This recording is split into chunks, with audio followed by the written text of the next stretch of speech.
Profile കൊടുക്ക സാറേ.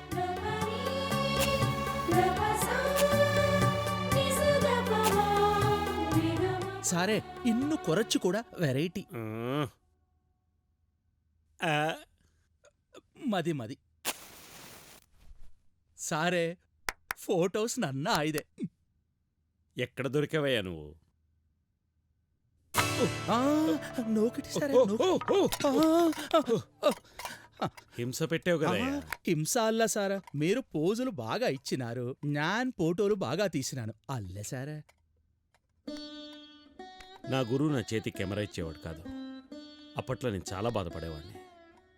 నా శిష్యుడు నాలా బాధపడకూడదని నీ చేతికి కెమెరా ఇచ్చి నేను దగ్గరుండి ఫోటోలు తీస్తున్నాను.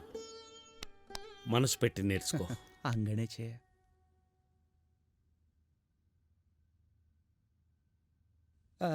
సారే ఎనకు ఒక చెరియ డౌట్ తెలుగులో అడగవయ్యా. ఇంత పెద్ద సారే, అంత బుల్లి డబ్బా. జోసఫ్, అది డబ్బా కాదు, కెమెరా. మనకు అన్నం పెట్టేది. కర్తావే, ఇంత పెద్ద సారే, ఆ బుల్లి కెమెరాలో ఎంగినే. చెప్తాను. ఇప్పుడు నీ మనసులో ఎవరున్నారు? ఇంకెవరుంటారు సారే, నింగల మాత్రానే. మరి ఇంత పెద్ద మనిషిని నీ చిన్న మనసులో ఎలా దాచుకున్నావో ఈ కెమెరా కూడా అంతే.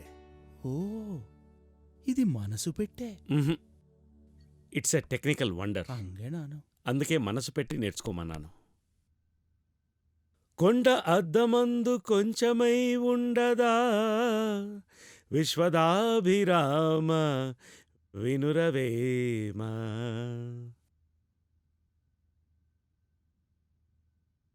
உங்களுக்கு தெரியுமா, தெலுங்கார வெங்காயம் அப்படி ஒரு ஆள் மவுண்ட் ரோட்ல போட்டோ ஸ்டுடியோ வச்சிருக்காரு. நல்லா போட்டோஸ் எடுக்கிறாரம்மா. அப்படியா? எனக்கும் ஒரு फोटो எடுக்கணும். अरे यार, वेंकैया क्या फोटो निकाल रहा है यार, उसका तो लाजवाब नहीं. सही बोले आप. हाँ?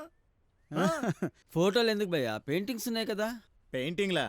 ఆర్టిస్ట్ ముందు రోజుల కొద్దీ కదలకుండా నిలబడితే గాని మన బొమ్మ రాదు. వెంకయ్య ఫోటో స్టూడియోకి వెళ్ళి కెమెరా ముందు 1 నిమిషం నిలబడితే చాలు మన బొమ్మ వచ్చేస్తుందట.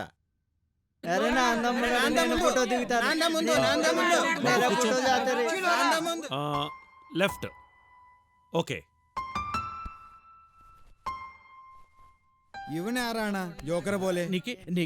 നിന്റെ അണ്ട എനിക്ക് മലയാളം അറിയാ, ഞാൻ മലയാളിയാണ്. മനസ്സിലായോ? നിക്കി പറഞ്ഞത് മനസ്സിലായില്ലേ? రెడీ. నీలుకోదయ్యా, శవానికి ఫోటో తీసినట్టుంటుంది. మామూలుగా ఉండు, ఇటు చూడు, ఇలా చూడు. ఓకే, అలా ఉండు. Okay, study. ఏయ్, ఏంటయ్యా కెమెరా మీదకి వస్తున్నావు? బొమ్మ పెద్దగా కనబడాలని. నీ బొందలా కనపడతావు. కూర్చో. అంతేనా? నవ్వు. అది లే. నీ వాపా.